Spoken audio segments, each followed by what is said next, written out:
tal, amigos? Estamos en Onda Alegre.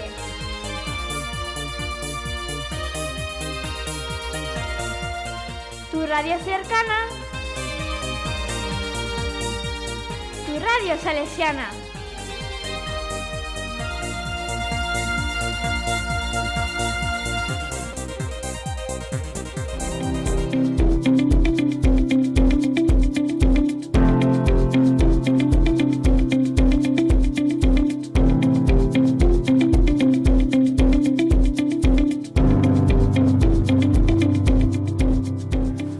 Bienvenido al podcast 2 de Historia de la Música. En este podcast 2, en el que trataremos la Edad Media y el Renacimiento, conoceremos hablando del contexto histórico de la Edad Media. La música de la Edad Media está representada principalmente por composiciones vocales, religiosas o seculares, marcadas en los primeros siglos por la monodía, una sola melodía, en particular representada por el canto llano religioso y el ámbito no religioso por la lírica cortés de los trovadores y los troveros. La ideología imperante fue la religiosa. En la Edad Media predominan las creencias religiosas, por lo que habrá más música de esta temática, y la religiosa será la música mayoritaria. Por otro lado, la música profana medieval surgió para divertir a las masas populares mediante la narración cantada de romances, historia de amor, etc. Con este tipo de música surgen los famosos juglares, cantantes que se desplazaban de pueblo en pueblo y de ciudad en ciudad. Se destaca en esta época la creación del denominado canto gregoriano, que es con gran diferencia el repertorio medieval más antiguo y extenso, e incluye la gran mayoría de música litúrgica cristiana de la época que se conserva. Es música estrictamente vocal, de ritmo libre, texto latino y escrita a una sola voz. Canciones profanas de la Edad Media. Durante la Edad Media, la música profana era interpretada por los juglares y los trovadores. Los juglares eran unos personajes de humilde origen, cómicos ambulantes, que se dedicaban, además de interpretar música, a ejercicios circenses, haciendo juegos malabares y actuando como saltimbanquis, que cuentan chistes y tocan instrumentos sencillos, bailan y cantan, representando piezas sencillas. Sin embargo, un trovador es un profeta cantautor de la Edad Media. Los trovadores normalmente cantaban generalmente en palacios y casas de nobleza, actuando en fiestas y eventos privados.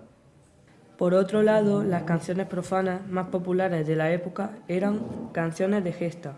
Los cantares de gesta son poesías populares en que se referían hechos de personajes históricos, legendarios o tradicionales. En ellos se narran las hazañas de un héroe que representa las virtudes consideradas modélicas durante la Edad Media, características. No tienen autor conocido, son anónimos.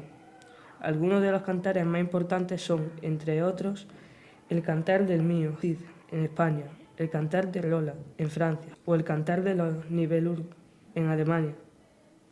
Canciones de alba. En la lírica tradicional, el alba era un canto de amanecer en que una mujer espera la llegada del marido, del amado.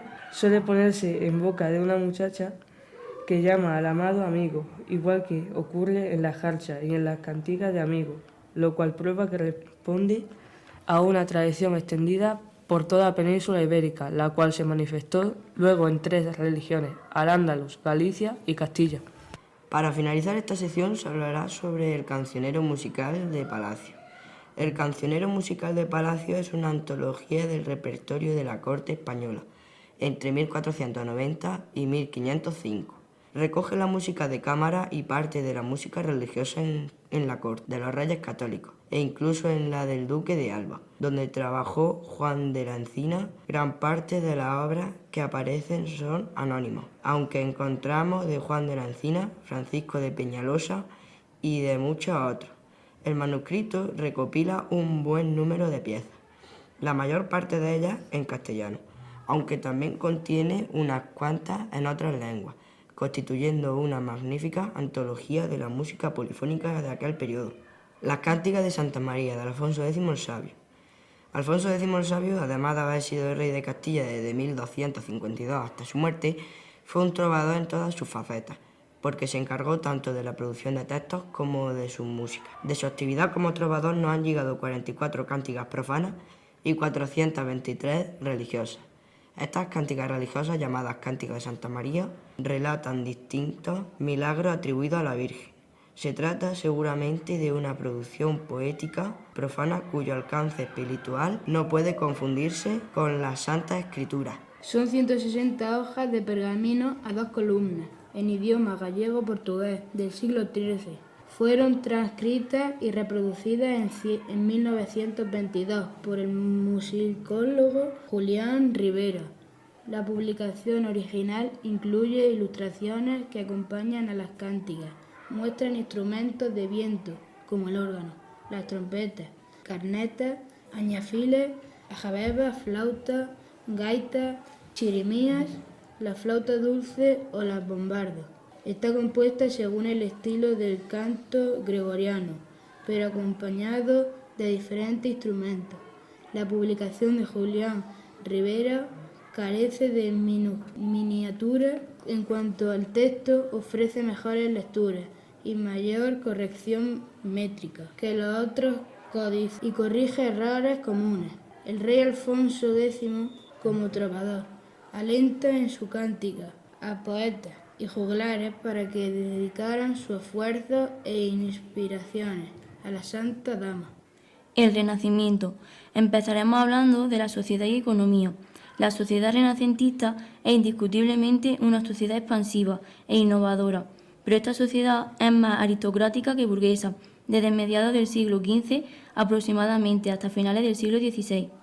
En cuanto a la ideología, la cultura pasó de los monasterios a las calles, había una mayor libertad de pensamiento y aparecieron las primeras universidades. La invención de la imprenta favoreció la difusión de nuevas ideas. Por otro lado, la música puede dividirse en dos grandes grupos, religiosa y profana. En esta época, las formas musicales religiosas más difundidas fueron el motete, la misa y la canción polifónica. Entre los compositores, la figura más destacada fue Josquin de Prez, que compuso tanto la música religiosa como la profana. Como música profana refiere a toda aquella como música que no pertenece al contexto litúrgico de la música. Por último, algunos de los instrumentos de cuerda y viento de la época eran la guitarra latina, el repit, la cítola, la guitarra y la lira. Música profana, las danzas. Para tratar la música profana del Renacimiento hablaremos sobre algunas de las principales danzas de la época. Comenzaremos por la alemanda, de carácter noble, sobrio y moderado, bailado en palacios y cortes durante las fiestas en palacios. Su compás es binario y los instrumentos principales eran violines, panderetas, instrumentos que suenan menos. La alemande es una composición que utiliza el recurso de repetición por secciones o simetría. Al igual que otras danzas, como la courante, es una danza de origen medieval bailada por caballeros con poca gracia y soltura, más bien de forma regia. La courante es una danza de origen francés, bailada con giros y saltos de carácter noble y alegre. La bailaba la élite social de la época, por lo que se podía escuchar en los festejos de los palacios. Los instrumentos utilizados eran los que sonaban algo menos que los usados en el exterior, violines, panderos, laúd, etc. La pavana es una danza cortesana de compás binario y de origen italiano.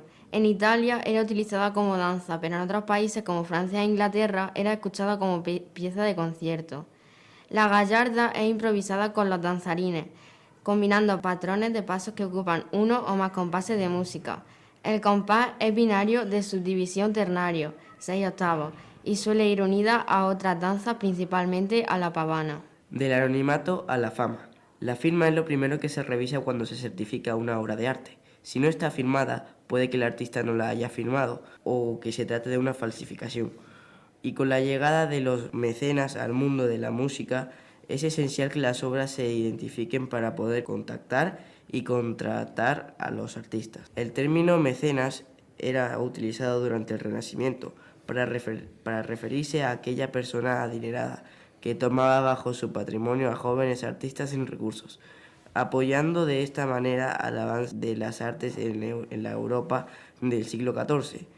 Sin ellos es imposible entender la creación musical. Algunos de los mecenas más importantes fueron los Medici. Fue una familia de mecenas importantes de Florencia.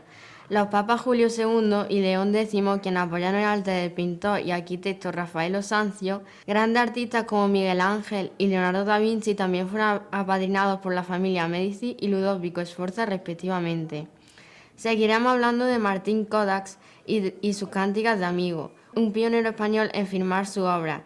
Martín Codax fue un trovador gallego de la segunda mitad del siglo XIII y comienzos del XIV, seguramente originario de Vigo o vinculado a esta ciudad, y actualmente y mundialmente conocido en el mundo de la música por sus avances técnicos y compositivos. El corpus literario a él atribuido se limita a 100 cánticas de amigos y en el pergamino Bindel, en el que figura su nombre como autor de las composiciones. El descubrimiento de este pergamino fue fruto del azar. En 1914, el bibliógrafo Pedro Bindel Álvarez lo encontró en su biblioteca.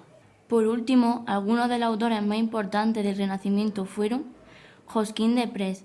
Fue un compositor franco-flamenco del Renacimiento, considerado el más famoso compositor renacentista europeo. Palestrina fue un compositor italiano renacentista de la música sacra y el representante más conocido de la escuela romana de la composición musical del siglo XVI.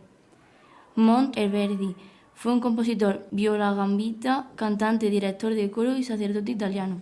Tomás Luis de Victoria fue un sacerdote católico, maestro de capilla y célebre compositor polifonista del Renacimiento español. Se le ha considerado uno de los compositores más relevantes y avanzados de su época, con un estilo innovador que anunció el inminente barroco.